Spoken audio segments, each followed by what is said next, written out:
بسم اللہ الرحمن الرحیم۔ ہدایہ اول کا سبق ہے وسنن الطہارۃ غسل الیدین قبل ادخالہم الاناء اذا استيقظ المتوضئ من نومه لقوله علیہ السلام اذا استيقظ احدكم من منامه فلا يغمسن يده في الاناء حتى يغسلها ثلاثا فإنه لا يدري أين باتت يده ولأن اليد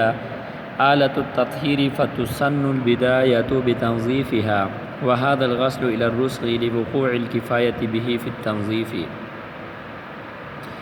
وسنن الطہارۃ اور وضو کی سنتیں غسل الیدین دونوں ہاتھوں کا دھونا قبل ادخالہم الاناء ان کو برتن میں داخل کرنے سے پہلے،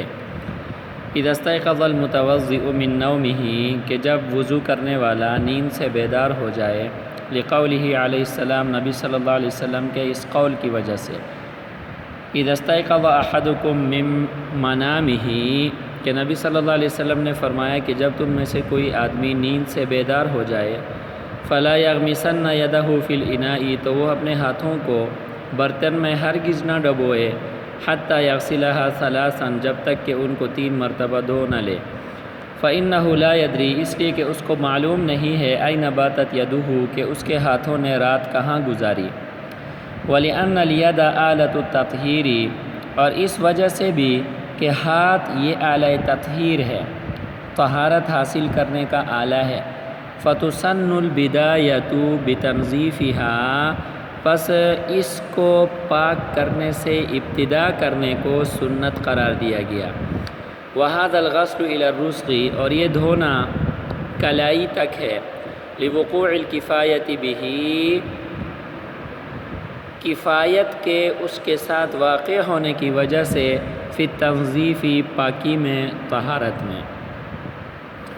وضو کے فرائض کو بیان کرنے کے بعد یہاں سے وضو کی سنتوں کا بیان شروع کر دیا۔ سنن یہ سنت کی جمع ہے، اور سنت طریقہ کو کہا جاتا ہے۔ طریقہ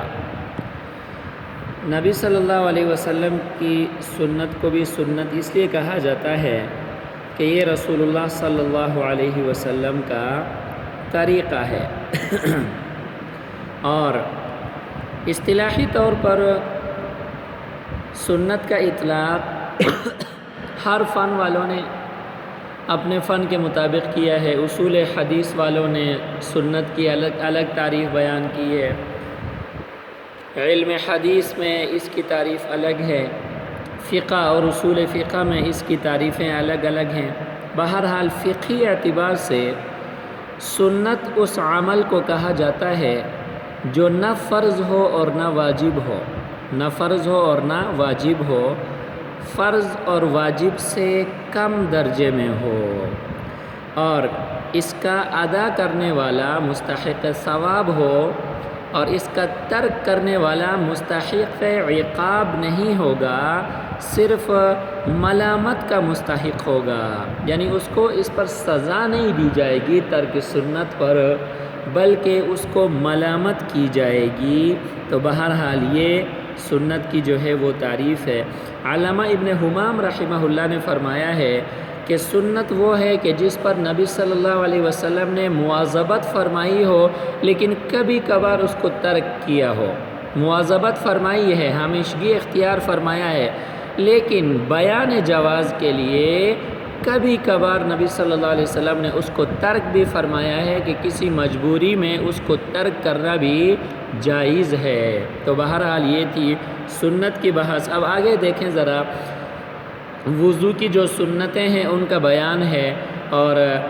وضو کی جہاں سے ابتدا ہوتی ہے وہاں سے وضو کی جو سنتیں ہیں ان کا بیان شروع فرمایا ہے۔ فرمایا کہ وسنۃ الطہارۃ یہاں طہارت سے مراد وضو ہے،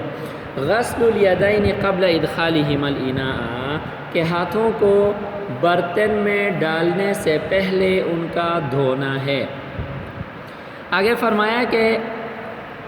اذا استيقظ المتوضئ من منامه کہ جب آدمی نومه کہ جب متوضی وضو کرنے والا نیند سے کیا ہو جائے، بیدار ہو جائے۔ اچھا جی،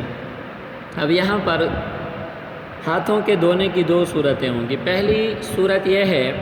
کہ اگر ہاتھوں پر نجاست لگنے کا یقین ہو تو ایسی صورت میں ہاتھوں کو دھونا اور ان کو پاک کرنا ضروری ہے، فرض ہے۔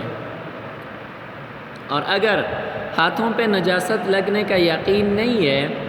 ظن غالب بھی نہیں ہے، بس آدمی وضو شروع کر رہا ہے، تو پھر وہ چاہے نیند سے بیدار ہو کر وضو کرنے لگے یا بیداری کی حالت میں ہے وہ جا کر وضو کرنے لگے، دونوں صورتوں میں وضو سے پہلے ہاتھوں کو دھونا یہ عند الاحناف سنت ہے۔ سمجھ میں آ رہی بات؟ عند الاحناف ہاتھوں کو دھونا سنت ہے، چاہے متوضی مستيقظ من النوم ہو یا پہلے سے جو ہے نا وہ کیا ہو، مستيقظ ہو، من النوم نہ ہو۔ سمجھ میں آ گئی کہ نہیں؟ پہلے سے بیدار ہے یا ابھی نیند سے بیداری ہوئی ہے، دونوں صورتوں میں وضو سے پہلے ہاتھوں کو دھونا یہ کیا ہے، سنت ہے۔ اچھا جی، اور اس کو دھونے کی جو علت ہے وہ توہم نجاست ہے، کیونکہ حدیث سے جو معلوم ہوتی ہے وہ توہم نجاست ہے۔ نبی صلی اللہ علیہ وسلم نے فرمایا فَإِنَّهُ لَا يَدْرِي أَيْنَ بَاتَتْ يَدُهُ، کہ اس کو پتہ نہیں ہے اس کے ہاتھوں نے کہاں رات گزاری ہے، توہم نجاست ہے۔ تو توہم نجاست جس طرح نوم کے اندر ہوتی ہے اسی طرح خارج من النوم بھی ممکن ہے، تو لہٰذا چاہے مستيقظ من النوم ہو چاہے پہلے سے بیدار آدمی ہو، ہاتھوں کا دھونا وضو کے اندر وہ سنت ہے۔ اور سنت کیوں ہے، اس کے لیے دو دلیلیں بیان فرمائی ہیں۔ ایک تو نبی صلی اللہ علیہ وسلم کی حدیث ہے اذا استيقظ احدكم من منامه فلا يغمسن يده في الاناء، تو فلا يغمسنه سے استدلال کرتے ہوئے بعض اصحاب ظواہر نے اور بعض حضرات نے استدلال کیا ہے کہ وضو سے پہلے اگر کوئی آدمی نیند سے بیدار ہو تو ہاتھوں کا دھونا واجب ہے، ضروری ہے۔ تو ہم نے کہا کہ جناب واجب اور ضروری نہیں ہے، بلکہ یہ کیا ہے، وضو سے پہلے ہاتھوں کا جو دھونا ہے یہ سنت ہے۔ اور یہاں پہ جو فلا یغمسن میں جو نہیں ہے یہ نہیں تحریمی نہیں ہے بلکہ نہیں کیا ہے، تنزیہی ہے، تو زیادہ سے زیادہ ہم اس کو سنیت پر محمول کر سکتے ہیں۔ اور دوسری وجہ جو ہے وہ عقلی دلیل ہے۔ عقلی دلیل یہ ہے، صاحب ہدایہ نے فرمایا کہ لِأَنَّ الْيَدَ آلَةُ التَّنظِيفِ، عقلی دلیل کا خلاصہ یہ ہے کہ وضو میں چونکہ طہارت مقصود ہوتی ہے اور طہارت کے لیے جو آلہ ہے وہ ہاتھ ہیں۔ دیکھا آپ منہ کلی کرنے کے لیے ہاتھوں کو استعمال کرتے ہیں، ناک میں پانی ڈالنے کے لیے ہاتھوں کا استعمال کرتے ہیں، چہرہ دھونے کے لیے ہاتھوں کا استعمال کرتے ہیں، مسح کرنے کے لیے ہاتھوں کا استعمال کرتے ہیں، تو ہاتھ جو ہیں وہ آلہ تنظیف ہیں۔ تو جب دوسرے اعضاء کو دھونے اور مسح کرنے کا جو مقصود ہے وہ تطہیر حاصل کرنا ہے، تو جو آلہ تطہیر ہے اس کو کیا کرنا چاہیے، پہلے پاک کرنا چاہیے۔ اور ہاتھوں کو کہاں تک دھونا چاہیے، تو فرمایا کہ ہاتھوں کو کلائیوں تک دھونا کافی ہے، کیونکہ مقصود تنظیف ہے، اور تنظیف کا حاصل کرنا جو ہے نا یہ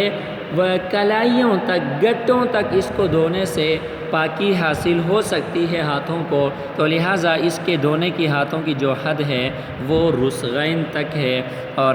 بس آج کے لیے ہمارا اتنا سبق ہے، انشاءاللہ آگے جو ہاتھوں وضو کی جو دوسری سنت ہے اس کے بارے میں پھر انشاءاللہ ہم بات کریں گے۔ تو وضو کی جو پہلی سنت ہے وہ ہے وضو سے پہلے ہاتھوں کا کلائیوں تک دھونا، یہ سنت ہے، اور اس کے لیے ہم نے ایک نقلی دلیل پیش کی ہے اور ایک عقلی دلیل پیش کی ہے۔